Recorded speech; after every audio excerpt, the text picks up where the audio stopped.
The following is a presentation of the Matt Talk Podcast Network. You are now tuned in to the PA Power Podcast, College Edition, featuring Pennsylvania natives Tristan Warner and Rob Waltko. PA Power Wrestling. PA Power Wrestling. Pennsylvania is wrestling. Pennsylvania wrestling fans, welcome into the PA Power College Wrestling Podcast.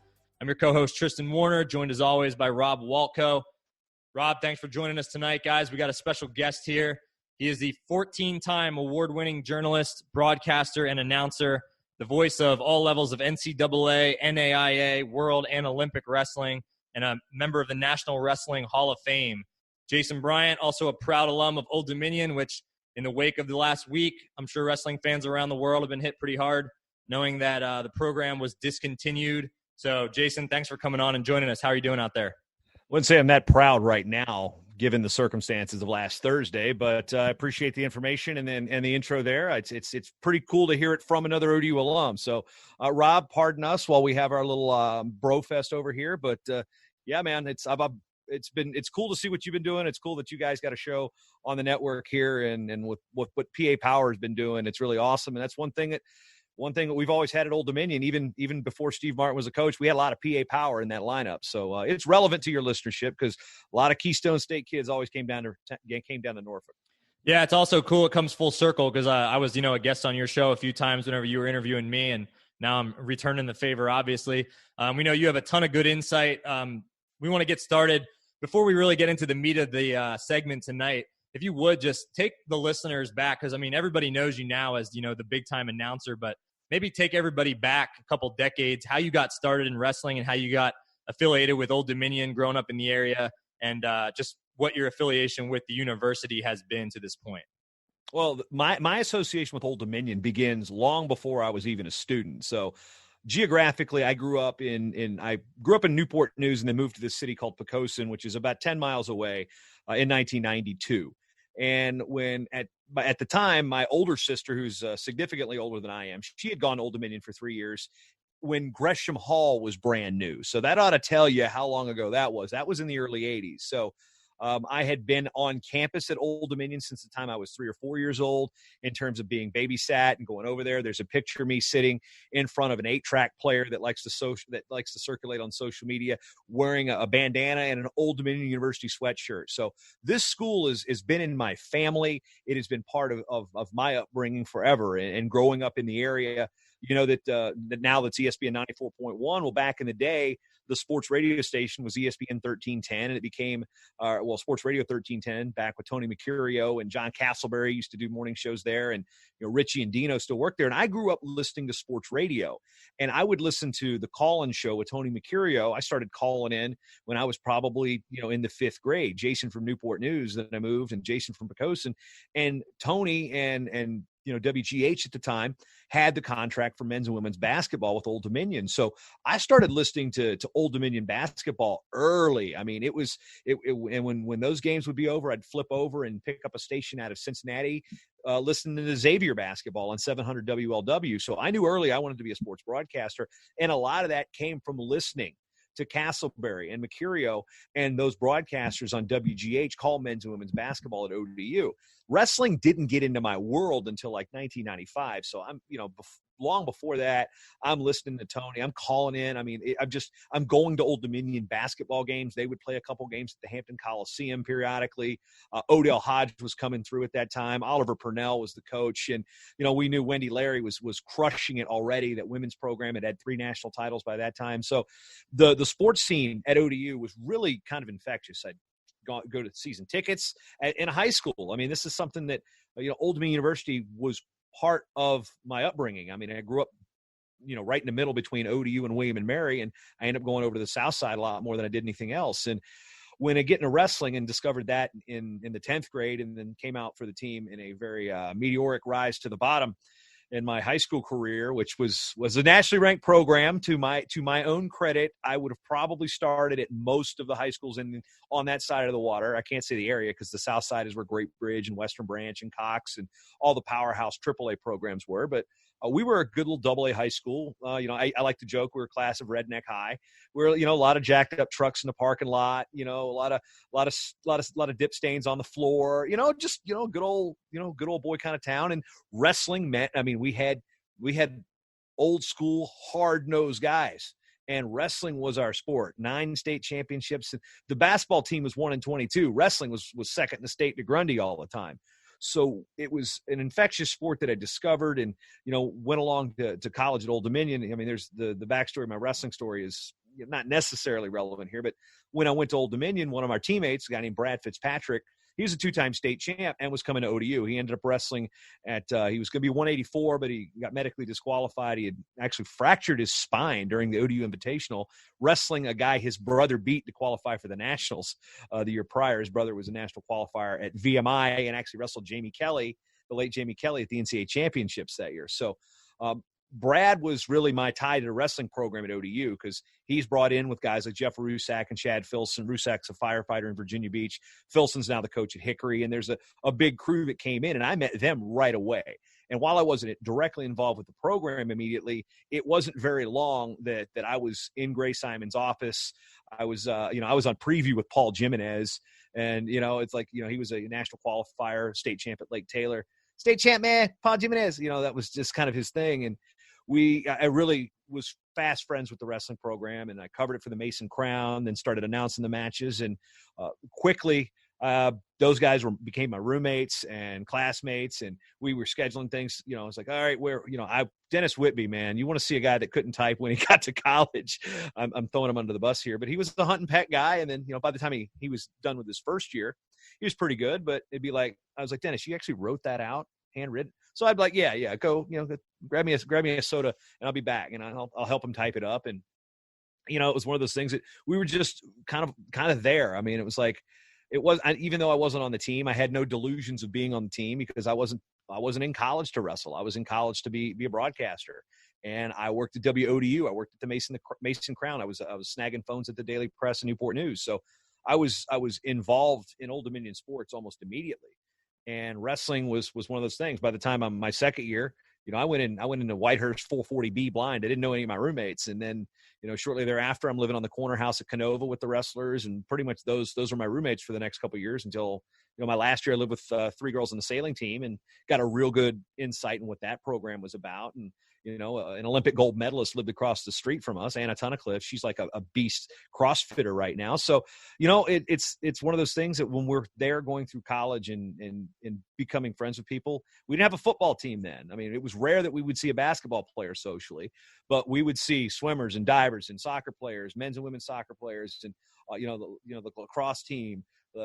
Back then we had a women's cross country team. It was like the non-revenue athletes were really the family. And then there were people like me and guys like David Sloan. We knew him as super fan. He would go to everything, and he was part of the group. He would say, super fans here. A very accepting type of thing. And it was, there's a lot of non-athletes that were there with us. And I was one of those people, and we were all part of the same family, whether or not we were actually representing the blue and silver or not. But it's one of those things that I guess makes me so passionate about it. Is it wasn't the fact that it was the sports and being the fanboy. These were my brothers. These were my sisters, man. This is what made Old Dominion great for me. Wasn't the fact that we had built new buildings. It wasn't necessarily the curriculum. It was just the family that we had. And that's probably the most gutting thing is I know all of us that are alums that were through that era, some of the bleak years for ODU wrestling where we knew what we were dealing with. We weren't fully funded. We had a practice room that was absolute crap at the time. And it didn't matter. We just did it, and we were all friends together. And that's probably the one thing that shaped me more in my life was my experience at Old Dominion, because it was the experiences we had, not necessarily the wins and losses. Getting to announce matches and do broadcasting for some great games. I called us beating UConn in women's basketball. The day I got accepted to ODU, we beat Tennessee in women's basketball. I was there in the field house. So, there's so many stories with Old Dominion that I could tell that take up probably 5,000 or 6,000 of these podcasts, because there's also some things I really can't tell until we're all old and gray. So, some of those stories will just stay where they're at, stories. Jason, post-college, what was your relationship, or what is your relationship with the school? Well, post-college was interesting because when Gray Simons retired, and for those who are I'm going to say Pennsylvania people know who Gray Simons is. When you walk into Thomas Fieldhouse at Lock Haven and you take a right and go into their wrestling room, if it's still in the same place, I haven't been up there in a while, all the old pictures of the wrestlers that are all paintings on the wall, Gray is the one you walk under when you walk into the wrestling room. The man is a living legend, still kicking it at 80 years old, still witty and dry humor. And he was a 3-time NCAA champion at Lock Haven, 4-time NAIA champion back when there was a dual affiliation. So he was the coach in the era. And he had retired, and that was 2004. So I spent 7 years as an undergrad. I think that story has been pretty much told. I think you can get the idea of the stories. I kind of alluded to my time there. But when Gray retired, there was a national search, and at the time, Matt Talk Online, the site that you guys are actually part of with the network, was a Virginia high school and college wrestling site, mainly high school. I did the high school rankings for the area, Group AA. Before we had 17 classes. And Steve Martin was a rival at Great Bridge. I was at Pocosin when we butted heads as teams. Granted, I had no actual input into how our teams performed in those matches when Pocosin wrestled Great Bridge, but beat him at the Virginia duels. My high school coach, Billy Ruff, who was an Old Dominion graduate, and Steve would just get at it. It was the cross the water kind of thing. And when the job opened up and Gray retired, I'm, getting my feet wet in the national wrestling scene, and any big name that applied, I was like, oh, we're going to, Chris Bono was the first guy to email me. Chris Bono, I can still remember this. It was 2004. I'm at the Sailing House, and the job's open. I get an email from Chris Bono. He was like the first guy to ask where he could apply. Then I see Lou Roselli is interested, and he was a great assistant at Edinburgh. And then I start seeing all these names, and I'm getting stars in my eyes here. And then, of course, Steve Martin's name is in there, and I'm like, no, as a high school coach, I hate that guy. And, it's just like, going through all this stuff. And then we get down to the Final Four, and the Final Four was a guy named the late Mike Duro, who was the head coach at Cornell College for quite a while, was real close with the Hawkeye Wrestling Club. Oddly enough, the late Jamie Kelly, who was a senior when I was a freshman, and one of our great supporters of all ODU sports, as well as the Pittsburgh Steelers. TJ Jaworski, who was then the coach of Davidson, who was the first Dan Hodge Award winner, and Steve Martin. So I'll be quite honest with you. When that was out there, Matt Talk Online had a message board. I was obviously a little bit of brash and arrogance running through in my mid-20s, and I really didn't endorse Steve for the job. I wanted a bigger name. I thought that we were at the beach, we could get somebody there, and we could be dynamite. Well, Steve called me, and I'm literally finishing up my summer. I walked in May, and then I had a research methods class that I needed to finish up with. That was actually really the semester me and Robbie Gosnell created the most extreme elimination challenge drinking game, but that's another story entirely. Well, Steve calls me up one day and explains his plan for the program. He explains how he's going to make us nationally relevant, how he's going to bring people in the field house, and how he needs help doing it. And he sold me on the vision, and I was like, all right, you got me. He got me to buy in pretty much immediately. And at the time I was working full time at the Daily Press, and then they pulled me off of wrestling in about November. And I'm like, you know what? Yeah. Put in my 2 weeks. The next day, it was Thanksgiving night, drove over to the wrestling house, slept on Robbie Gosnell's couch. The next day we're on a van heading to Lock Haven for the Matt Town Invitational. So that was pretty much right then and there. I started a newsletter called This Week in Monarch Wrestling with Steve, trying to teach Steve how to use his email system. And at the time, it's not really Steve's fault, because I think ODU was using Lotus Notes or something like that, and it was pretty terrible. So again, that first year, I was freelancing for the NWCA, which had just bought Intermat. I was announcing I was still announcing high school wrestling matches and dual meets. I do the regional tournaments down here. Ken Berger would do the states when they were down here. I was doing a lot of high school announcing and a lot of freelance, just trying to.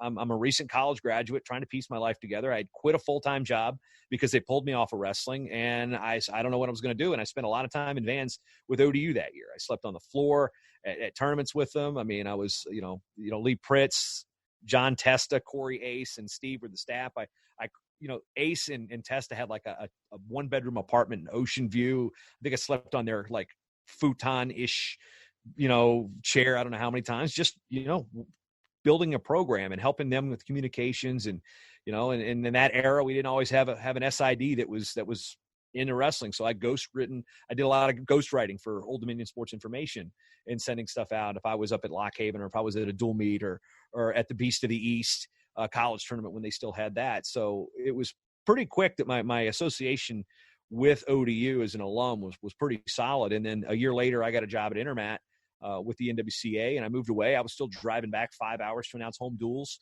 when I could. And, and I looked at it at the time, it was good advertising for the school that, the guy that writes Intermat, oh yeah, he went to ODU. Like, that's kind of where a lot of that came from, is people, I didn't sell it and market it that way, but people knew that's where I went, and they always asked me how Gray was doing. And, I was a billboard for the school when I was on my own time. And, I don't know how many OD wrestling shirts I've had over the years, but that was really, my association stayed pretty good. And moving to Pennsylvania kind of made it tough, because then Mike Dixon had come on staff, and he, again, that communication was great. Dixon was just awesome at everything. I was so upset that he left to go to Indiana, but it was his alma mater. We get it. He's just a first-class guy. He's a great coach and a great human being, and cares about the kids. So even throughout my graduating years, I've kept a really good relationship with the staff, even though as you move up professionally, you have to distance yourself a little bit. And, one of the hardest moments was Christian Staler getting beat in the blood round against, that was a Matt Keller from Chattanooga. He's winning in the third period and then gets taken down to his back and swipes. All he had to do was bail out. And, my legs are moving under the table. I had never seen an All-American. The last one we had was 95. And then he gets taken down, and I just slump back in the seat. And it was one of those things where it felt like watching my teammates, my roommates lose again. I saw Rusak as the 5 seed in Albany in 2002 just have a terrible tournament. And I felt it like he felt it obviously worse than I did, but I had those feelings again. And that's when I kind of realized, like, man, this program really does mean a lot to me. And even though, again, as a professional journalist, you can't really show your biases and such, we have a social media account now, and I can cheerlead. It's usually not about wrestling. Guys like McCarty will get an attaboy when they hit the podium, but, I kind of keep it on the level. But, it's harder to be a billboard for the program from a wrestling standpoint when you work in a role that I do, like the NCAA championships. You know which voice you're going to hear when ODU gets an All-American. Yeah, that one's mine, okay? They know that one's going to be mine, but that's basically all I can get out of it. And, that's my little contribution. I can contribute what I can financially without being, a crazy, paid booster media guy. But the program does mean a lot to me. The school means a lot to me. The other athletes, the women's soccer program means a lot to me. The swimming and diving program means a lot. But just that relationship. It's on my pop socket, guys. Seriously, this is all. My room is blue and white. It's the Monarch Speakeasy. So, like I said, the relationship's been good. Steve doesn't need as much from me as he used to, because he gotten, full allotment of scholarships. He'd gotten, guys like his own, I don't know, Tristan Warner's his SID. That was pretty helpful in terms of, promoting the program, at least internally. And, he got what he needed. So, there was a time where it was, okay, good. You guys are set. I've got my own thing going.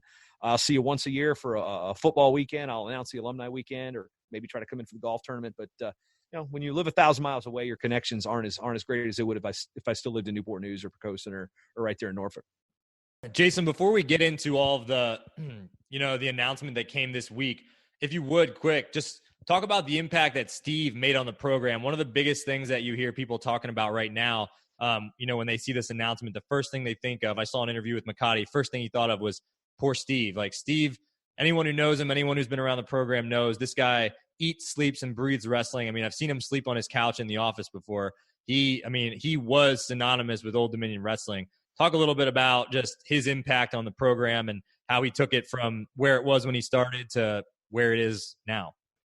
I've made no bones about it. I love Gray Simons as the previous coach, but Gray didn't have a full-time assistant ever. He didn't have, I think he had 6.6 in-state rides. And if you know how equivalency works, you might get 1 or 2 really good guys, and you just hope they don't get hurt. And, the things that Gray were given weren't super great. Steve, when he got the job, really pushed for change. He really made sure that things were going to be different. He was going to create a culture of winning. And I'll be honest with you, there were some guys we had on our team that really were not the most representative of the program. Might've been friends with them, but they're there to do something that's wrestling college, and they really weren't doing the right things. And, Steve came in, he cleaned house, and it really, it alienated some people initially, but ultimately what happened was the program started getting new bodies in there, and it started people that were buying in, willing to win. And, there's some recruiting classes that didn't pan out like they wanted to. There were some guys that had some pretty good careers, but that could have done better. But ultimately, Steve brought a level of, look, I've never been on a losing team. I've never been a loser, and I'm not going to start now. And one of the things that I think I remember the most was Ryder. Ryder would beat the living dog crap out of us. When the CAA merged with the East Coast Wrestling Association, it brought in Hofstra, it brought in Ryder, it brought in Drexel. And this was before Hofstra and Drexel were actually all members of the CAA in all sports.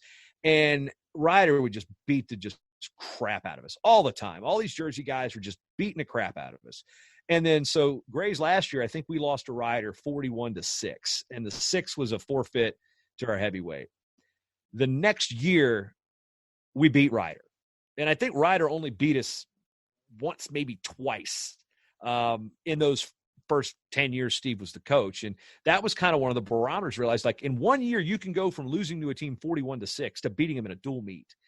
And, if you do the math, 41-6, it's a blowout everywhere. You're averaging a major in every one of your losses. So that was kind of the moment. I'm like, okay, here we go. And it was an interesting patchwork team. Christian Staler transferred in from Arizona State. Shannon Slack had been, he had started he was at Cerritos. He was at Fresno State. He shows back up, and now he's doing some really awesome things and helping kids go to Fargo and things like that. But it was Hunter Davenport was a true freshman, 3-time state champ coming in there. You had Andrew Jordan from Delaware coming in. I mean, it was just a real different group that was in the starting lineup from one year to the next. And, guys like Donald Motley were in riding that transition. And Josh Tyler, Tyler's an MMA fighter. Motley was just the state coach of the year. So when Steve showed up and we started getting guys to win, and the transfers help with that. Slack had some really good wins when he transferred in. Of course, Christian Staler made the nationals a couple times. And it's one of those things. It's like, okay, we're starting to win some matches that we weren't winning before. I mean, and again, that Ryder thing that first year is probably the one where it's like, yeah, this is different, because up until that moment, I don't think we'd ever beaten him in school history. One thing I could always say about Martin is, like, he just seemed like he's in total control out there. Like, he would pick up on other guys' tendencies. Maybe it's just when we would wrestle him, he'd be like, hey, line up on the right. He doesn't like that. And I'm like, how does he know that stuff? But he just, like, had this, he was intense, but it was like everything was calm and very, very directed. At least that's what I noticed watching him. Yeah, there's one thing. And remember, I'm coming from a position where I didn't like Steve Martin until I was about 25 years old. So it's not like I grew up with this guy as my, like, over my shoulder teaching me to run through a wall. Like, you got to look at Steve if you get to know Steve, he's actually quite humorous. He's got a sense of humor. He's definitely a lot more of a people person now than he was when, he got the job, because he was still wrestling all the time, and he's still wrestling all the time. But then you have to make sure that you're looking out for people's children, more so than having him in driver's ed, which is probably a bad idea. If you've ever been in a car with Steve, you kind of know that. But Steve had to basically promise these parents that I'm going to look after your kid for 4 or 5 years. So, I think he really did grow as a human being. He grew as my friend. He grew as just an individual that you really started to pick up things. If you hated him, you didn't look at what he did well. You wanted to get him, whose mother was it? Kevin Smith. He wrestled at Cox. His mother at dual meets would just be, sit down, Stevie, just constantly in high school. And that stopped when Steve went to ODU, which was pretty cool. But also another thing about Steve Martin, let's think about this for a second. How many people were coached by Billy Martin and Dan Gable? That's not a very long list. Keith Lawrence was coached by Billy Martin and wrestled Dan Gable, which is a completely different, set of circumstances. But I mean, again, he's had this coaching background his entire life. He was going to be a coach. There was no qualms about it. The stories about the old man and his training methods are legendary. And, Steve was probably, I don't know who's more intense of the 4 brothers, but I mean, Billy will probably give Steve a run for his money in intensity, but Steve's methods are not for everybody. I mean, I think, Tristan, that you were in that room, you saw guys thrive, you saw guys not thrive. Sometimes he's a fit for you, sometimes he's not. And what I find about Steve is he doesn't care about what's out here. When your guys are on the mat, Tristan, he mapped out every single move you were going to do right before you said it. Baseball, it'd be a Steiner tie, McElravy tie, baseball grip. He would just bit every single. I mean, you knew it, and he didn't care. He didn't care.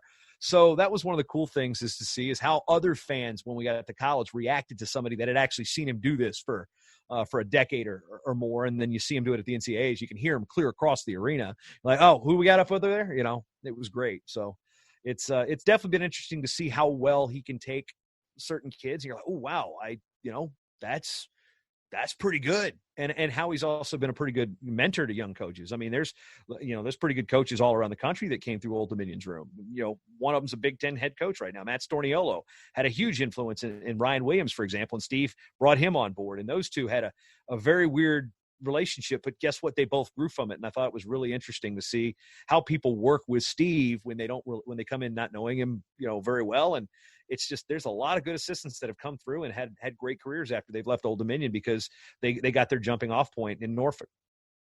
Yeah, I would take all night if I sat here and talked about all the stories about Steve, but I can just say from my experience there with him for 7 years, I mean, so many people who just see him from the outside say things like, you went to Old Dominion? How'd you like Martin? That kind of stuff. And that's usually the first thing I get too. And I would even on the team. Oh, what's up with Steve? You know, it's like, dude, you get to know him, man. He's got jokes. Yeah, until you wrestle for him, I guess maybe that's what it is, or know him personally. You see a different side, and you know the kind of things he does. Like I won't go into too much detail, but I can't tell you how many times I've heard stories like, you know, people who aren't even wrestling people would say, you know, like I had one visitor in the hospital this week. It was Steve Martin, or I had flowers arrive at my door when my mom passed away, and it was from Steve Martin. And he doesn't ever say to anybody. He doesn't want any credit for it, but he's got a lot deeper human side to him than a lot of people realize. But switching gears here to I guess the meat of the discussion here. Jason, where were you? What were you doing? What was your initial reaction when you first got this news on Thursday? Can tell you exactly where I was. I was sitting right here in this chair. It was around 4:00 Central Time, and I was recording my Rudis podcast with Matt Dernland. I was actually in the middle of an argument. This episode hasn't come out by the time we record this. It'll probably come out in the next day or so on the Matt Talk Podcast Network and Rudis's website. But what we were going through is we wwere redoing the 75th anniversary team based on what we know, and I thought there were some things. I was in the middle of making my pitch to kick John Smith off of the top 5 lightweights and replace him with Gray Simons. That's exactly the discussion I was having. And then Matt Small, and I've got iMessage, and Matt Small, who was an Old Dominion graduate and a head coach at Great Bridge, sends me a text, and it's, you know, I've got it on my screen, OMG, WTF, ODU axed. And I'm talking, you know, we've got a video call with Matt Dernland from Rudis, and I'm like, hey, Matt, my buddy's texting me saying ODU cut wrestling. And I was like, and we took a pause and we started both searching on the internet. The only thing I saw on ODUsports.com was the meeting that Harry about Conference USA looking to do things, and Harry Minium had wrote the story. And I didn't see anything. And my announcer at the NCAA championships, my co-announcer is Brian Hazard. His son Tyler is on the team at Old Dominion, and Hazard texts me and says there's a meeting going on right now. And then at that point, I couldn't do anything else with the information I had. So I said, hey, Matt, let's finish the show. We can cut this part out because we're not going to come back to this. If I get sidetracked, we're not going to be able to come back and finish the show. So I closed my message. I put my phone on silent. And then I said, all right, we finished. I finished committing wrestling heresy on that episode and wrestling blasphemy with the argument about John Smith. And then once that was done, I said, Matt knows what we were going through. He was at Liberty when they cut the program. He was a national qualifier. So he looked at me and goes, do what you got to do, JB, once we got the show done. And then I've basically been on the phone ever since. And when there's time, because I've got 2 young kids at home, this social distancing situation means my kids can't go to school. And my wife and I are having to balance our 2 kids. And that creates a lot less time for me to work and make phone calls. So it was Thursday, and the almost immediate thing I went out there is I went to find as much facts as I could. I went and so I was supposed to cook dinner that night, and I went outside and I talked to Hazard, and he told me how the kids were told via a Zoom video conference. And I think they were told around 5:30 Eastern time. So it was been about 30 minutes after I got the text from Small that said they were in a meeting. And I was like, and then Hazard tells me what goes on. So then I hang up the phone. Then the next call I make is to Charlie Bush. And Charlie is a Minnesota native who lives up here now. He's Minnesota people always come back. Well, he wrestled at Old Dominion. And he was a guy Gray found at like the Open Nationals, the NHSCAs, and he ended up, living on a floor for a semester, and was kind of, one of our running buddies. He's been all over the country working in law enforcement, and I called him right away because he's the closest ODU alumni we have up here, and me and him hang out quite frequently and talk wrestling. And I told him, and it was a short conversation. So with his job, he was on the beat, so I couldn't really talk to him a whole lot, and then. Jeff Rusak calls me and all our alums, and then my texts start blowing up, and I had no answers for anybody. John Stutzman, Alex Clemson. I mean, I'm name dropping here, but the amount of coaches who were calling, not and texting, not just to know what happened, and they were in disbelief, but they were also like, dude, I'm sorry. I mean, it was a wild couple hours, and I go outside, and I try not to curse in front of my wife. And, it's one of these things. I'm outside, and I'm mother effing just emotion coming out when I'm talking to Charlie and Hazard. And then my wife opens the window and looks out, and I just kind of give her the whole, like, please close the window thing. And I hang up the phone. I come back inside. She looks at me, and I look at her, and I was trying to find a way to do this, I guess, I don't know, try to create some levity to the situation. I says, well, lost another podcast client today. She's like, oh, really? What happened? I says, Old Dominion cut wrestling. And then she just looked at me. Her face went blank. And she goes, take all the time you need. I don't know if that's what she actually said, but she basically gave me, I was supposed to cook dinner, and I didn't come up till like 9:00. It was to the point where it's phone calls. It's what the heck can we do? And it was gutting. I mean, I was about to puke. And then I was fine up until help put the kids to bed, and then later that night after trading, I was on the phone probably through 2-3 in the morning. I don't know how many beers I went through that night. I don't know what it's like to be an athlete at the college level. Tristan, I don't know what you went through. I don't know how you felt, but I know that I spent 7 years with that program. Yeah, I even got dragged on that mat a couple times. I know what those airdynes were like in the old room.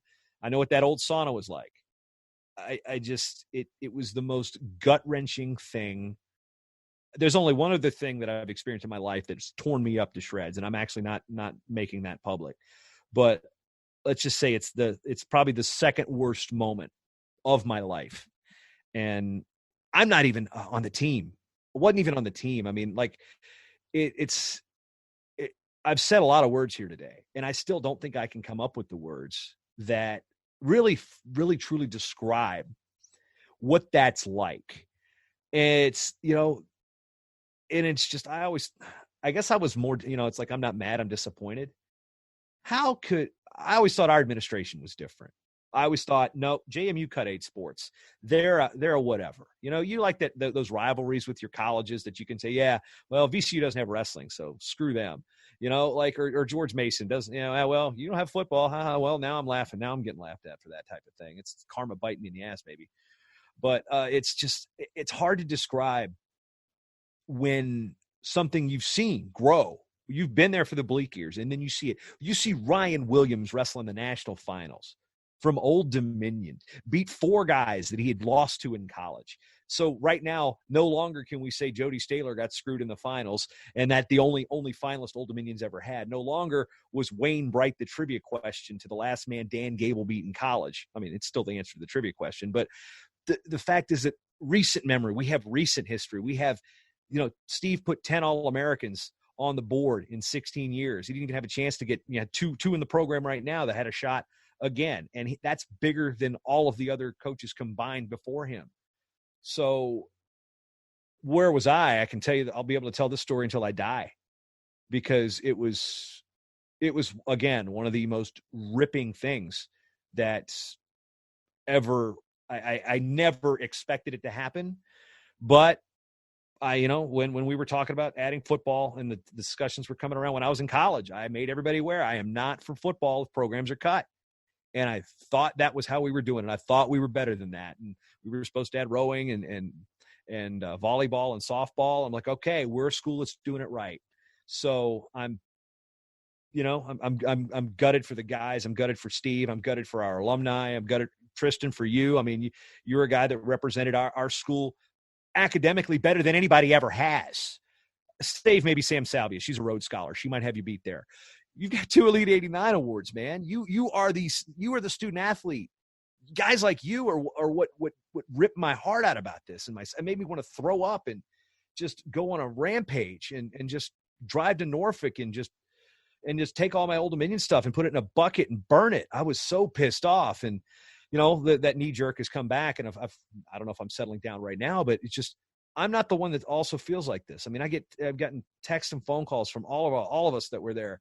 What can we do? Why? I mean, why if a CEO at a $40 million company makes a mistake like this, he's the one that's fired, not the kids. So there's a lot of animosity, a lot of emotion, and the hardest part is going to be to temper that when I'm writing these stories or trying to do these podcasts about the situation, because everybody and their mother knows how biased I am on this one, buddy. I've gone after ADs and had these conversations for almost 20 years. This is not new to me, but this one digs deeper than anything ever has, and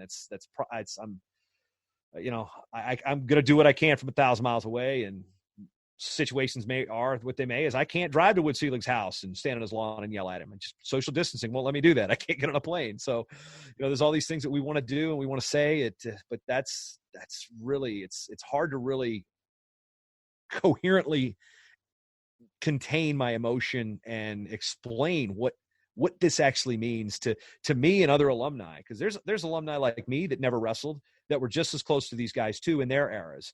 Guys when Peter Horst was All-American, guys like that came through in the Wayne Bright era. Harry Minium, for example, was on the team for a year. He wrestled 6 matches. His name's in the program as a letter winner. I'm not sure his opinion right now, but he's a guy that's around the program and the school all the time. A lot of people don't know he was a wrestler. So it's just so many emotions going on right now, and it's really hard to kind of express them in a way that makes a lot of sense to some people. Jason, obviously the way that it was supposedly investigated, it was a 6-month look at the books and everything. I mean, to me, it's like you get investigated by the police, the FBI, whatever. You get your day in court, right? For these programs, it's like you get investigated, then boom, you're gone. What's the logic there from an athletic director perspective?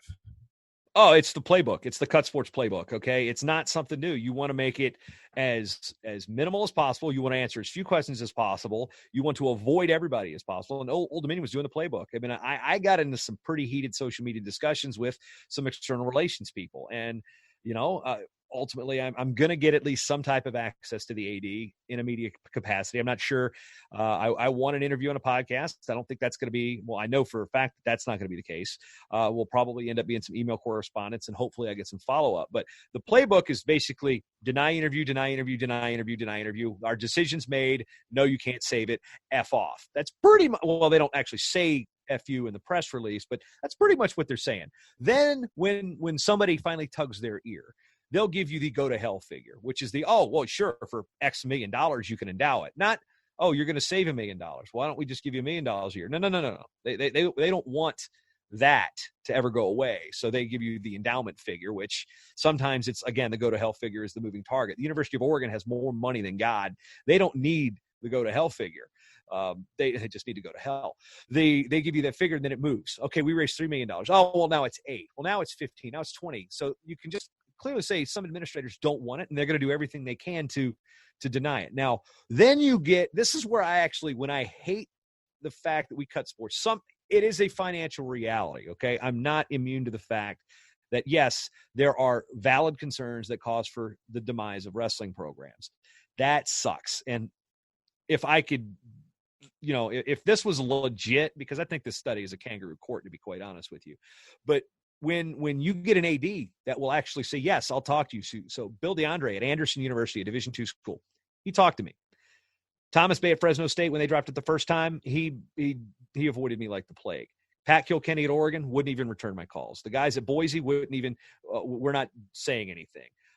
Truman State gave me an interview, and some of the responses, people thought that they were not genuine, but he still went on there. Cleveland State, probably the best idea, or the best example, is that guy came on, I had stats, I threw it back at him, and Wrestlers and Business Network got to work and ended up saving that program.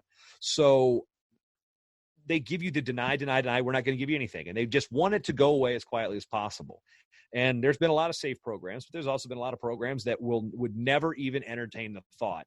And that's the type of leadership that irks me, because you're just blindsiding them. Yeah, it's probably the most efficient way of getting rid of somebody is just chop off the hand and walk away, versus cutting off their fingers one at a time and letting them bleed out. It's just, I'm working on my metaphors right now. This is probably not a strong one, but that's the typical playbook of what happens. And usually you've got some cockamamie resources, and they will look at strict participation numbers. For example, like ODU did, saying, well, only this many schools sponsor it. Well, you totally just looked at the era of sports slashing through the 80s and 90s and didn't take into account that there's going to be 4 more Division I programs that are counted on this report next year, because we're up to 79. Or they look at things and, fuzzy math is fuzzy math. Or you're like Scott Weatherby at Eastern Michigan, who's now in a Title IX lawsuit because he's just such a bad leader. And you get bad decision makers making bad decisions, and kids suffer. I mean, what would Eastern Michigan have been ranked this year if they had they had like 5 guys in the top 20? So, I mean, there's an example of an AD just basically, nope, head in the sand, or like the donkey from Family Guy. Nope, Kevin Bacon wasn't in Footloose. It's just all these, that's the playbook. They don't want to speak to the media. They don't want any accountability. They're like, this is done. We've talked to the people. Well, you didn't talk to the people that actually you were impacting.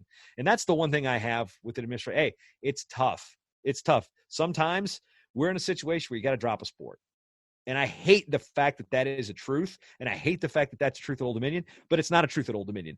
This study that came out, I'm sitting there, I'm trying to analyze it. First thing, I want to know what the 12 questions were that they asked. They sent it to 184 people, 94 responded. So according to survey metrics, 51% is pretty good. But when you're making a decision of this size, wouldn't you want more participation? Also, what were those questions framed? How were they answered? Because if anybody says, if it's a survey about cutting a sport, well, this news doesn't sneak up on anybody. People actually have an idea. So I'm curious on what questions were even in this survey that this consulting firm was hired to basically give ODU the answer that they paid them to give them. So some of these criteria in this survey, this report is just, I'm just going to tear this up. Is what's going to happen. And, economists can say what they want. There's lies, damn lies, and statistics, and I'm part of that problem sometimes. But it's just, when I see that report and I go through it, I'm reading through it. And props to the Virginia Pilot and the Daily Press for getting the FOIA on that and putting that publicly out there, because I'm sure, I was invited to file an FOIA to get it, but I live in Minnesota. Virginia statutes won't let me do that. So I'm thankful the Pilots got it, because I would have a lot less ammunition in tearing apart some of these horrible, horrible arguments and conclusions that this consultant made, when they were just simply paid to get the answer they wanted. And that's the worst part about it, is these guys never had a chance, because this was in the works and nobody was even told about it. 194 people or 184 were surveyed about something they didn't know what was going to happen. I guarantee you, if they would say, we're looking to cut a sport, and that's on the survey, your responses would have been way different. To me, it's like, if Old Dominion Wrestling can raise $7 million, right, and that endows them for 5-6 years, whatever the interest is on top of it, what harm is there in keeping them? I don't get that. All right, now this is where we get into the Title IX discussion, and this is probably a topic that has been most misrepresented in the world of sports. And I used to work for the NWCA. The NWCA tried to file a lawsuit to get certain parts of Title IX basically thrown out of college athletics. The prong one being proportionality, which is your percentage of athletes, and scholarship money has to match the percentage of the student body, which, people call it a quota, whatever. Right now, here's when you basically come to Jesus moment on this, is Title IX came into effect in 1972. It really wasn't enforced until 1979. We lost a lot of programs on ADs saying, rather than add women's sports, they were just going to slash wrestling or slash men's sports and call it a day. Okay. Not what the law was intended to do. Now, we are so many years past the cutting to align things that Title IX is a legislation that is part of your job as an athletics director. You're not surprised by a Title IX compliance issue, because you have compliance offices, you have senior women's administrators, you have all sorts of athletic administration that pays attention to gender equity, whether it's with field time, scheduling of games, uniforms, facilities. Title IX is not something new, and we should not be surprised. I'm more surprised to use it as a scapegoat, or scapegoat's what it's kind of been called by the women's groups. But in this case, you're sitting there looking at, oh, it's Title IX. That was your doing. That is your fault. You put the school in the Title IX issue because, I mean, that's part of the job. If you if you screw up Title IX compliance, that's on you, man. That's not the athlete's fault. Oh, and right now, misconception is that this is all because of volleyball. No, this is not the volleyball team's fault, because ODU announced they were going to be adding 3 women's sports because they were aware of the Title IX thing. ODU was a leader in Title IX. They were the first school in Virginia to give full scholarships for athletics to women. We've got some players like Nancy Lieberman, who is just like the greatest of all time when it comes to women's basketball. And the late Ann Donovan, Ing Nissen, those national championship teams in the 80s were just 70s and 80s were just monstrous. And ODU was a leader in women's sports. So when we look at Title IX, and you say, well, we've got Title IX, we had to cut this because of Title IX. You're full of crap. That is your own doing. That is your own doing. If you make a cut because of Title IX, that means you were not doing your job right, because you should have never allowed your athletic department to get even close to being out of compliance. Or you got a number of time to fix those errors. Like all of a sudden, student athlete, we can't fund this team anymore. Well, you've got time to fix that. This doesn't just sneak up. Volleyball should have been added 5 years ago. I think they were dragging their feet and building the practice facility. That's why volleyball in wrestling, we're supposed to have a shared facility. Volleyball and wrestling, that competition facility, they're talking about volleyball, the $3 million, wrestling's supposed to use that as well for competition. So they're not using the TED, which again would take money out of that expenses, because you have to rent the on-campus facility from whoever owns it now. It used to be Global Spectrum. So again, the Title IX situation irks me because that's not the problem anymore. That's the job. So don't act surprised when you have to say, oh, we can't add this because of gender equity. Well, guess what? That's been the thing forever now. That's not something, again, that you should be blaming, because you know it's there. You work around it. You find your way, not around it. You work with it. You're like, all right, well, how many athletes do we need? Yep, we got this. So blaming Title IX is, in this case, is bull crap. Jason, one of the biggest questions I've been getting asked is, excuse me, they're saying, why wrestling? Why the wrestling team? I mean, a lot of listeners here are PA wrestling fans, but they might not know much about the university's other sports. But I mean, when you look around, Old Dominion's wrestling team in the last decade, in my mind, is the best team we have on campus. I mean, you got the football team in 7 years that's, went 1-11 last year, has 1 bowl game. And then you got like the field hockey program that in the past is a juggernaut, but, maybe not to the level of the wrestling team in the last 10 years. I mean, there was no team at the school that was consistently sending 5 to 7 guys to the NCAA tournament, averaging 1 to 2 All-Americans every year, top 25, top 30 team every year. A lot of people have really just been asking me, of all the sports, if they really had to cut something, why wrestling? Do you have any kind of insight onto that answer? Yeah, it's poor decision-making, because when ODU had this idea of playing big boy football, I love the 1AA games of the football championship subdivision. Who didn't? If without that, we have no Taylor Heineke. We don't have that national record. We don't have, 63-60 or 73-70, whatever that New Hampshire game was. We don't have a Peyton Award winner if it's not for that. And now, since we've, you know what? You saw my tweets. You know how much I love ODU football. You know where I'm watching them from all corners of the freaking globe. We're trying to listen to them. Tech game. My phone blew. I was in Slovakia. I've told that story a bunch of times already. Like, I'm in Slovakia when Virginia Tech and Chris Perry and Mark Perry are in the bar with me. They're arguing with one another, and they're like, Jesus, JV, would you shut up about ODU football? Like, I'm literally that guy in the bar. I'm that guy. First down. I mean, I'm that guy yelling English in a Slovakian bar about American football.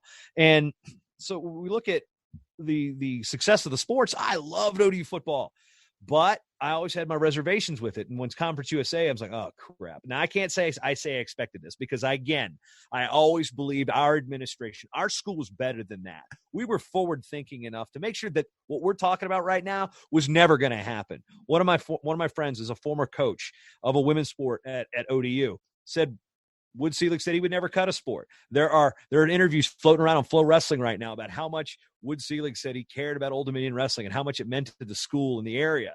Those are going to get brought back up real quick here in the coming days, because there's a lot of bitter people about it. Now, as I'm getting more fired up as we talk about this, but One thing about the success is I was told by one of our alumni that it wasn't an all-American contest. If it was, you guys would have won. But look at the study, and it says you don't want to trim from every team because you want them to be competitive. But then you've got the AD telling boosters and alumni that it's not about winning and losing. But your study says football and basketball have to be invested in because it's important for them to be winning and losing to compete. You're picking the two biggest sports and the two biggest money sports to try to compete. How about don't try to compete with 351 Division I institutions in men's basketball? That's a great sport. Okay, that's probably a bad example, but that's a basketball sport. Everybody's got it. Football, you got 120 and change. You beat Virginia Tech once. Guess what? You know James Madison did that a couple years, probably 10 years ago at this point, as a 1AA or FCS school. Who remembers that now? JMU alums do.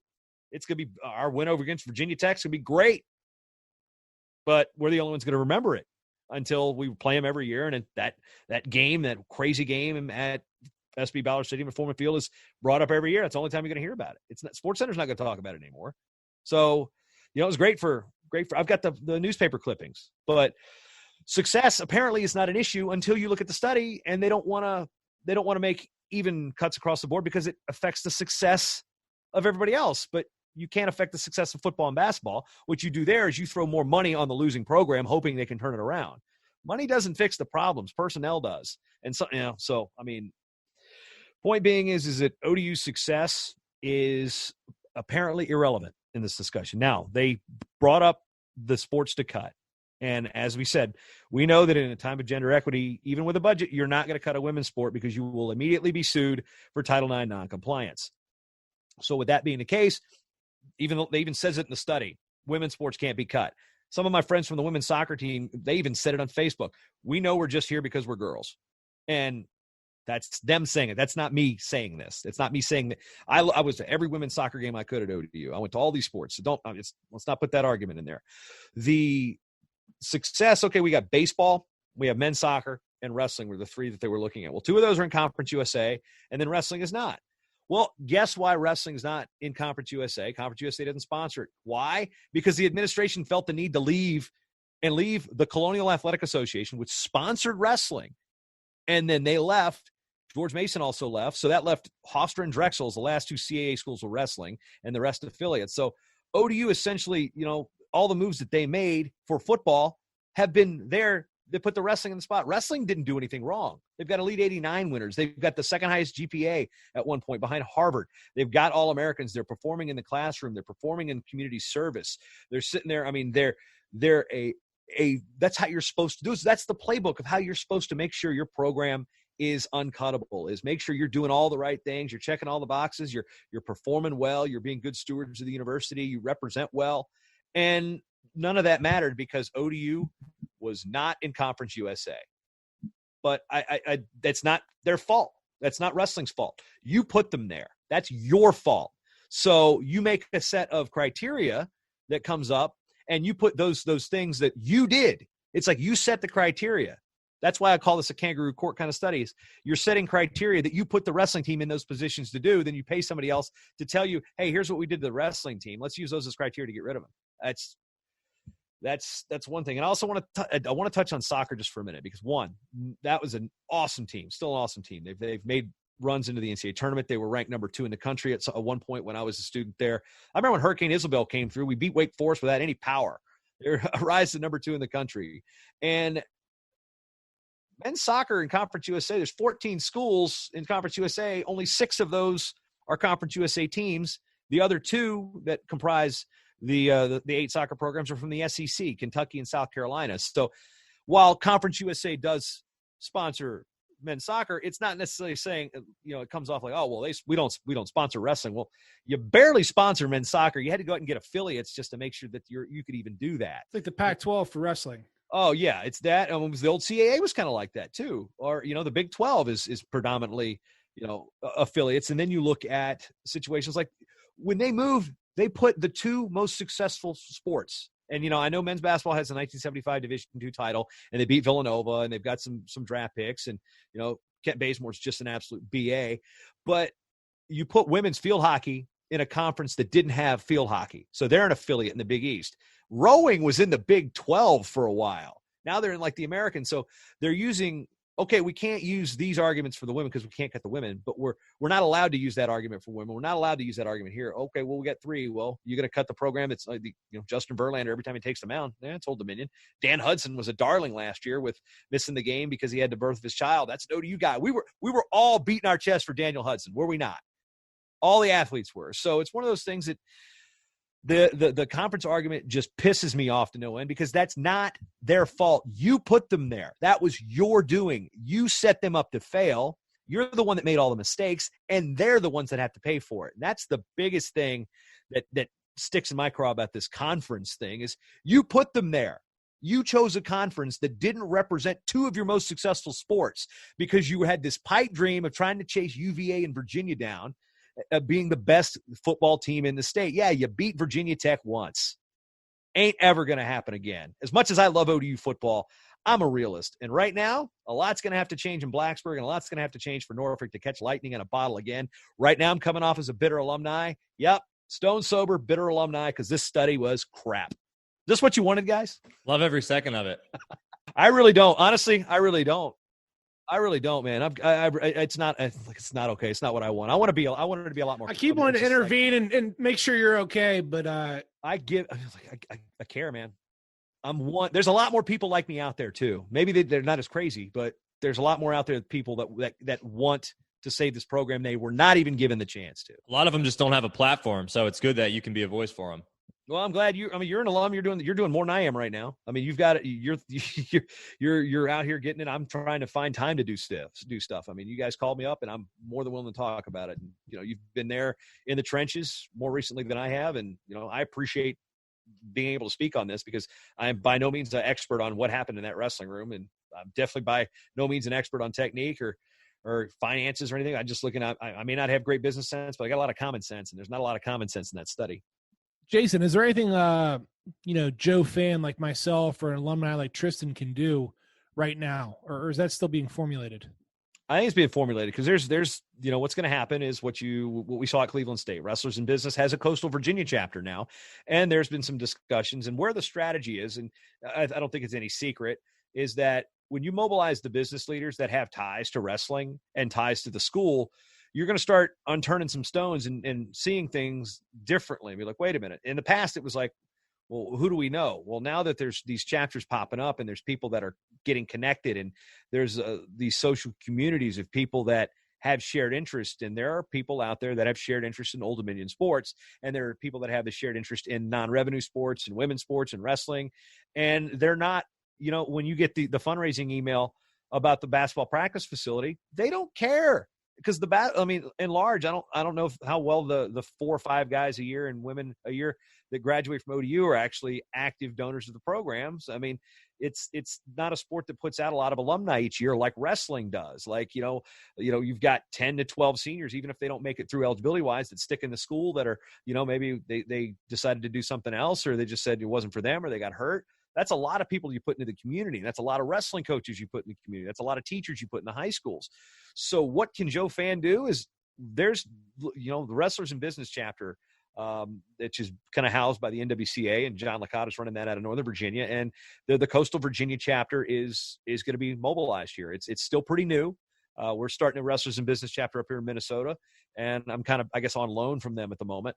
And it's what can Joe Fan do is just hang tight, wait till we find out what we can do. And if you're local, if you are Hampton Roads area, if you're Tidewater, if you're up to Richmond, if you're within a drive and ODU is the closest Division I wrestling program to you, and you have a business. I mean, right now, and what's also tough is these business owners are losing money because nobody's open. This is hard, which makes this announcement even tougher because usually a fundraising drive, you can get some commitments, but right now we don't know when places are even going to open again.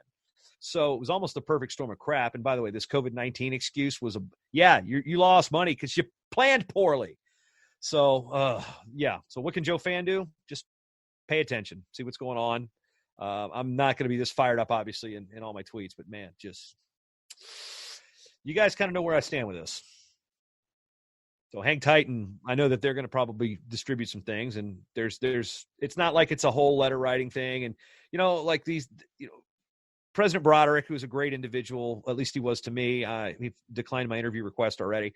When I was a student, really did have a direct hands-on influence in me being able to retain some financial aid and get back on track academically. And he's our president. And I love the fact that he's our president. But I want him to be more transparent. I want Wood Selig in the department to be more transparent. Like I said, I may get the Q&A with him. That may be all I get, but that's better than what they were planning. And just it's bombarding them with emails and nasty letters isn't going to do us any favors. You've got to be calculated. If you're an alum and you're a donor, that's where they need to hear. They need to hear it in the pocketbook. I'm not saying flex the muscle and keep money away or flex the muscle and do this. There's going to have to be a strategy.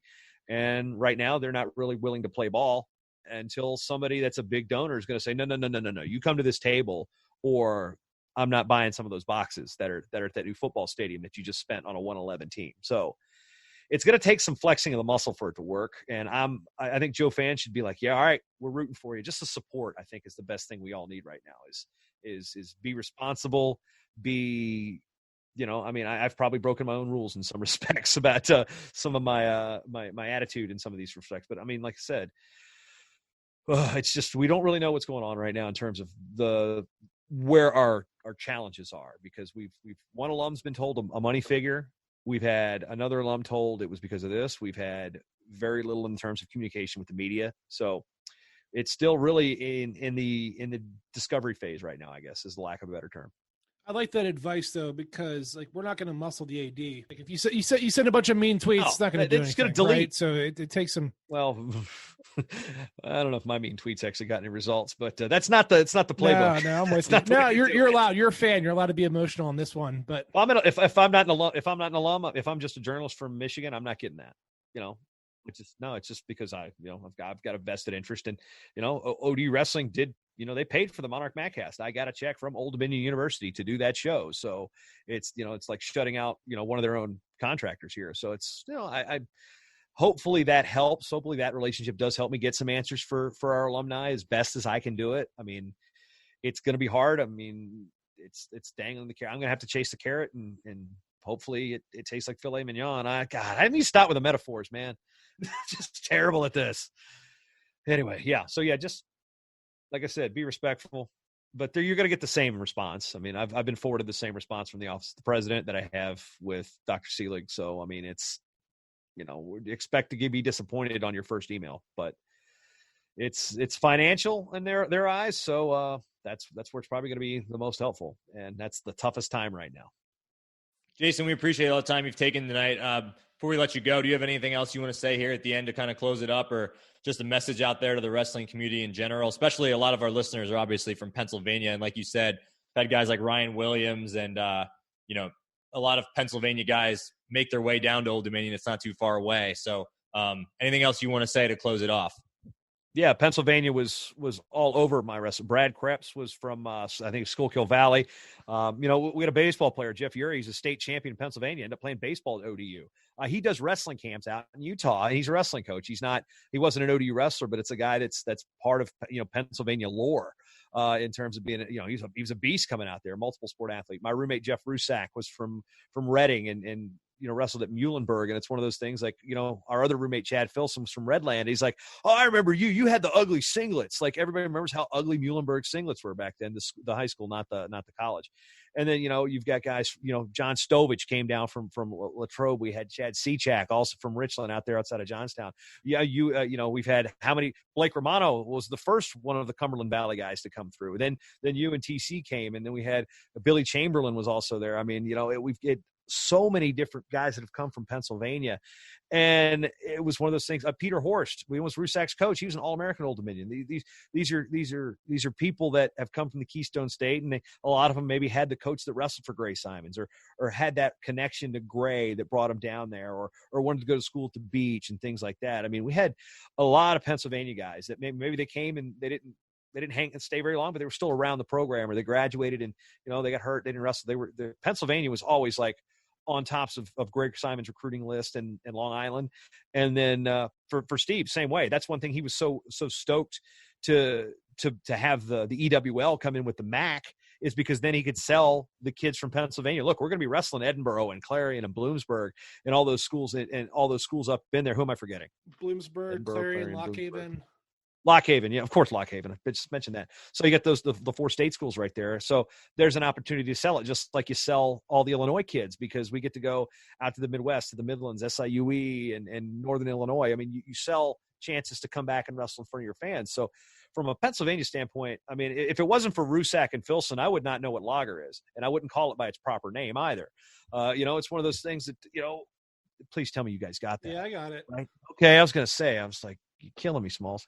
But it was just, one of those things. Pennsylvania has been just, I mean, our field hockey team is essentially all like PA. I mean, it's crazy. Like, just the amount of PA athletes that have come down and had good careers and created a good wrestling scene, because some of those people have stayed down here and been coaches. Like Filson coaches at Hickory now, and we've got, my high school coach was Billy Ruff. He's Northern Virginia, but he was an ODU grad. The coach at my high school right now is Eric Decker. He's a New York guy, but he's an ODU grad. So you got ODU grads all over the place that are from New York, Pennsylvania, Jersey, that are down here making Hampton Roads a better wrestling area, and that pipeline's going to be cut off. So that's really what I'm also worried about. If that's going to, like Longwood cut wrestling almost 20 years ago, and that cut a bunch of coaches that wrestled out of our teaching profession, and now you're going to do it again.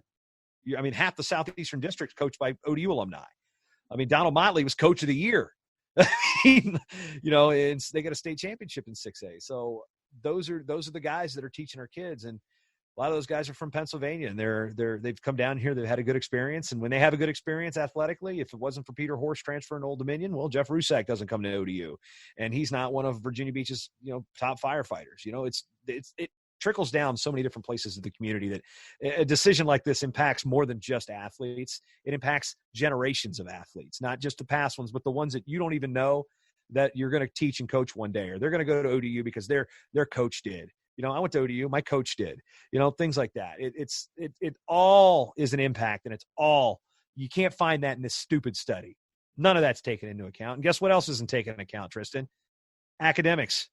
Not a single time was academics mentioned in that study. Not a single time did student-athlete welfare or academics play a role.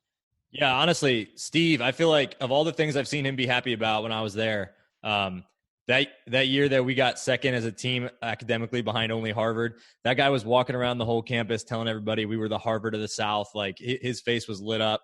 That was one of the happiest times I've ever seen him, and that was just had nothing to do with wrestling at all. Yeah, deservedly so. You guys earned that. All right, Rob, you got anything else for Jason? No, man, I'm good. I guess everyone look out. Like Jason said, hopefully there's a plan coming out here soon. But, whatever we can do to help, we're here. Yeah, I mean, like I said, I do what I can. I realize I did get a little fired up today. So, folks, if I offended anybody, my bad. But, I'm just here, just speaking my opinion, speaking my emotion. I appreciate you guys giving me the platform to kind of speak freely a little bit. And, I have to control myself on certain shows that I do. But, I've got to. It's kind of hard towing that line when this impacts you so much. And, like I said, I fought hard for Eastern Michigan. That didn't cut me like this did. Well, thanks again, Jason, for coming on the show. Tell all of our listeners, obviously they can follow your social media accounts. I'm sure you're going to be blasting out updates and news and other ways that they can get involved and try to help save this program too. Yeah, I'm at Jason M. Bryant on Twitter. That's my personal account. All the news feeds and stuff that I put out is at Matt Talk Online. MattTalkOnline.com is the website where you can listen to this show in terms of on its network. Matt Talk Podcast Network is the largest on-demand audio network in the country, in the world. I mean, there's 30-something shows that have come and gone. Some shows are retired. Hopefully we can keep that ODU show going.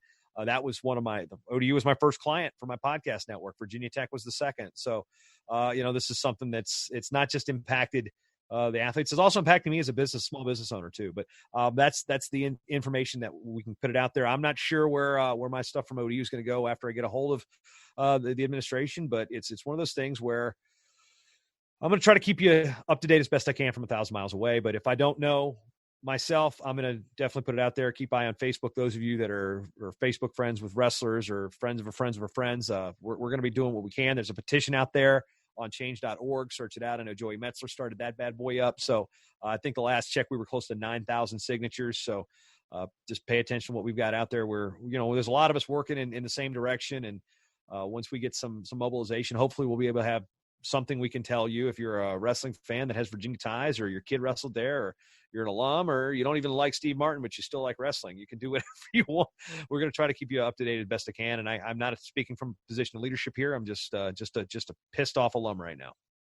We will do the same here with PA Power Wrestling. For Jason Bryant and Rob Waltko, I'm Tristan Warner. Thanks everybody for tuning in. We'll keep you up to date as best we can. Hope all of our listeners stay healthy amid the pandemic. Thanks. Have a good night.